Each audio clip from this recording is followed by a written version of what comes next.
कैसे हैं आप सब? बढ़िया होंगे, मस्त बिल्कुल। तो पिछले टॉपिक में हमने दर्पण पढ़ाया था। दर्पण, दर्पण के प्रयोग, दर्पण के प्रकार बढ़िया अच्छे से समझ में आ गया होगा। अब उसी से रिलेटेड कुछ परिभाषा होंगी। हमने देखा था कहीं पे मुख्य अक्ष लिखा था, कहीं वक्रता केंद्र लिखा था, कहीं पे फोकस लिखा था। इनकी डिफिनीशन के बारे में पढ़ते हैं कि इनको क्या कहते हैं, इनकी परिभाषा डिफिनीशन क्या है। तो चलिए देखते हैं। पहले तो फोकस देखते हैं। फोकस किसे कहते हैं? देखिए, उत्तल दर्पण और अवतल दर्पण दोनों चित्र आपके सामने बने हुए हैं। अब इनसे दोनों से हम दोनों की देखो डिफिनीशन फोकस की एक लिखी है हमने, पर इससे दोनों के फोकस के बारे में। लेकिन अगर बोल दिया जाए अवतल दर्पण का फोकस, अवतल दर्पण का फोकस, उत्तल दर्पण का फोकस, तो दोनों के फोकस की परिभाषाएं अलग अलग होती है, सेम नहीं होती है।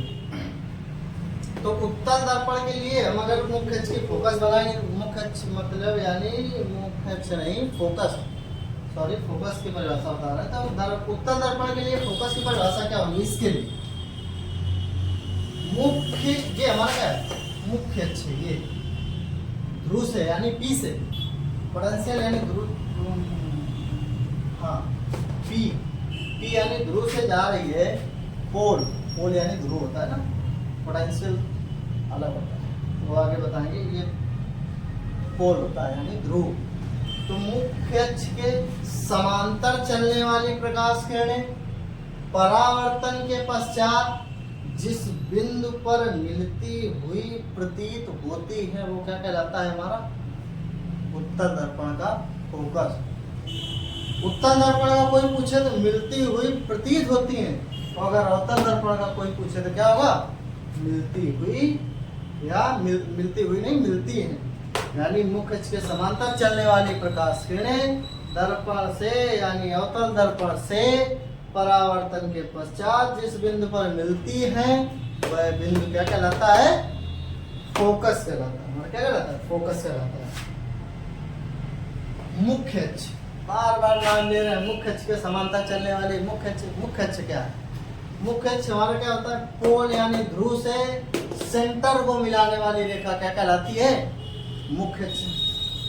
यानी ध्रुव और केंद्र को मिलाने वाली, ध्रुव और वक्रता केंद्र को मिलाने वाली रेखा, ध्रुव और वक्रता केंद्र को मिलाने वाली रेखा हमारे क्या कहलाती है? मुख्य अक्ष कहलाती है ना। ध्रुव और वक्रता केंद्र कहाँ तक है? यहां से लेकर यहां तक है।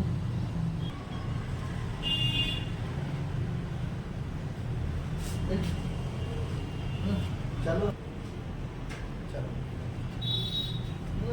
तो अवतल दर्पण हो गया हमारा।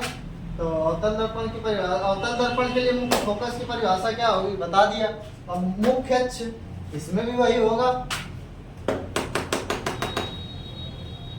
पोल और सेंटर को मिलाने वाली रेखा क्या कहलाती है?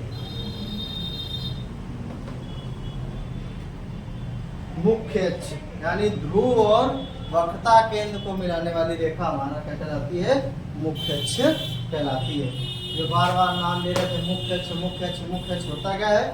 बता दिया। वक्रता केंद्र और ध्रुव को मिलाने वाली रेखा मुख्य अक्ष कहलाती है ना। अब फोकस बता दिया। मुख्य अक्ष के समांतर चलने वाली प्रकाश किरणें दर्पण से परावर्तन के पश्चात जिस बिंदु पर मिलती है, यानी अवतल दर्पण का फोकस, मिलती हुई प्रतीत होती है, यानी उत्तल दर्पण का फोकस कहलाता है। मुख्य अक्ष बता दिया। वक्रता केंद्र, दर्पण यानी ये जो दर्पण है, गोली दर्पण जिस कांच के कटे हुए भाग होते हैं उसका केंद्र ही वक्रता केंद्र कहलाता है ना। गोली दर्पण जिस कांच के खोखले गोले के कटे हुए भाग होते हैं उसका केंद्र ही क्या कहलाता है? वक्रता केंद्र।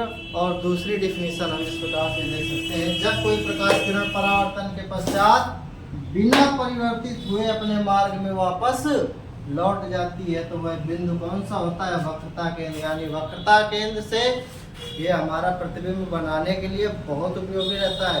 यानी इसका मतलब क्या हो जाएगा, वक्रता केंद्र से होकर जाने वाली प्रकाश किरण दर्पण से परावर्तन के पश्चात अपने मार्ग पर क्या हो जाती है, वापस लौट जाती है। चलिए ये तीनों डिफिनीशन हो गई। अगर समझ में ना आए या कुछ दिक्कत समझे कमेंट सेक्शन में कमेंट करिए, फिर इसके लिए नेक्स्ट वीडियो पे और कोशिश करूंगा अच्छे से समझाने के लिए। धन्यवाद।